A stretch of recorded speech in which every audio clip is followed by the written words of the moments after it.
Have you ever felt like the challenges you face aren't entirely your own? Patterns of struggle, fear, or self-doubt that seem like echoes of your family's history? These are often referred to as generational curses. But let me tell you this, they are not your destiny. These patterns can be broken, transformed, and rewritten into a legacy of freedom, love, and abundance, not just for you, but for every soul connected to you. Today, we'll take a deep dive into how to break these chains, how to rise above the limitations you've inherited, and how to create a new story that reflects the highest version of yourself.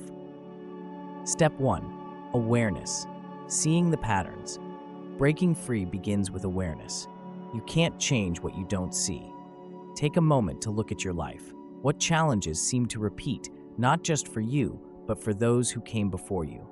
Is there a pattern of financial struggle, broken relationships, or self-doubt? Perhaps there's a recurring fear of failure or a belief that happiness always comes at a cost. Ask yourself, what beliefs might be driving these patterns?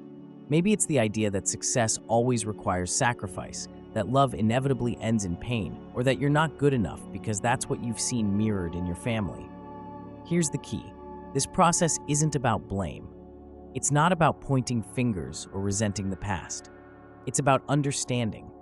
When you approach your family's story with compassion, you open the door to healing. Imagine turning on a light in a dark room. The shadows lose their power the moment you see them clearly. Rumi, the Sufi mystic, once said, "Don't be satisfied with stories, how things have gone with others. Unfold your own myth." This is your chance to take the narrative of your life into your own hands. By identifying these patterns, you're taking the first step toward rewriting your story. Step 2. Detach from the identity. Generational curses thrive on identity. They convince you that this is who you are, limited, unworthy, stuck in the same cycle as those before you. But here's the truth. Your identity is not defined by your family's wounds. It's defined by your connection to the infinite, to the divine. Neville Goddard, a visionary teacher of manifestation, said it best. You are limited only by your unwillingness to believe that you can be more.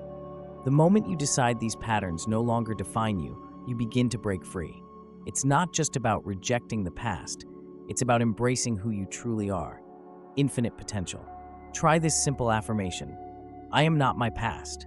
I am not my family's wounds. I am infinite potential. Say it with conviction. Feel it in your heart. This isn't just positive thinking, it's a reprogramming of your mind and spirit. Every time you affirm this, you're planting seeds of transformation, seeds that grow into a new identity free from limitation. Imagine yourself shedding a heavy coat you've been wearing for years, a coat that no longer fits. That's what happens when you detach from the identity these patterns create. You're not losing anything, you're stepping into the truth of who you are. Step 3. Transmuting the energy. Transformation isn't about breaking something down, it's about turning it into something better. This is the art of transmutation, taking the energy of negative patterns and turning it into a force for good. You don't destroy the past, you heal it, repurpose it, and use it as fuel for your growth. For example, if your family carries a pattern of fear, begin to embody courage.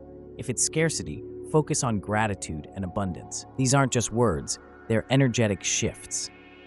Every time you choose love over fear, generosity over lack, or hope over despair, you're not just changing your own vibration, you're changing the vibration of your entire lineage.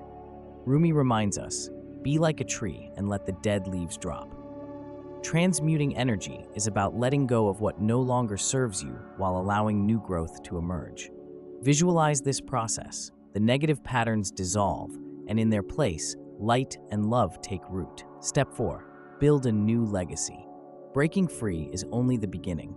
Once you've transmuted the old patterns, you have the opportunity to create a foundation for future generations, a legacy of freedom, love, and abundance. This isn't just about avoiding the mistakes of the past, it's about actively building something new. Ask yourself, what values do I want to pass down? Maybe it's a belief in abundance instead of scarcity, or trust instead of fear. Write these values down, make them your guiding principles. Every day, take small actions that align with these values. If you want to pass down a legacy of abundance, practice gratitude. If you want to cultivate trust, build authentic connections. Remember, your energy ripples outward. When you live in alignment with your highest self, you don't just inspire others, you rewrite the story for everyone connected to you. Michael Beckwith, a spiritual leader, said, "You are not an accident, you are a destiny unfolding. The work you do now doesn't just affect you, it changes the trajectory of those who come after you. You're not just healing, you're planting seeds for a brighter future." Step 5. Trust the divine plan. Finally, remember this, you're not doing this alone. Breaking generational curses isn't just a personal journey, it's a spiritual one. The divine, the universe, or whatever you call it, is always working with you. Trust the process, even when it feels slow. Healing isn't linear, and some days will feel heavier than others. But every step you take is a step toward freedom, not just for you, but for everyone connected to you. Think of a river carving through rock. It doesn't happen overnight, but with each flow, the river reshapes the landscape. Your journey is the same. Trust that the divine is guiding you, even when you can't see the full picture. As Rumi said, try not to resist the changes that come your way. Instead, let life live through you. Generational curses are not your destiny. They're your opportunity. They are the raw material from which you can create a legacy of freedom, love, and abundance. Tonight, reflect on your family's story. Look for the patterns that no longer serve you, and then, with intention and courage, choose to let them go. Say to yourself, I am the one who breaks the chain. I am the one who transforms the story. I am the one who turns the curse into a blessing. Because that's the truth. You are not bound by the past. You are creating the future. The work begins now, and the ripple effects will last forever.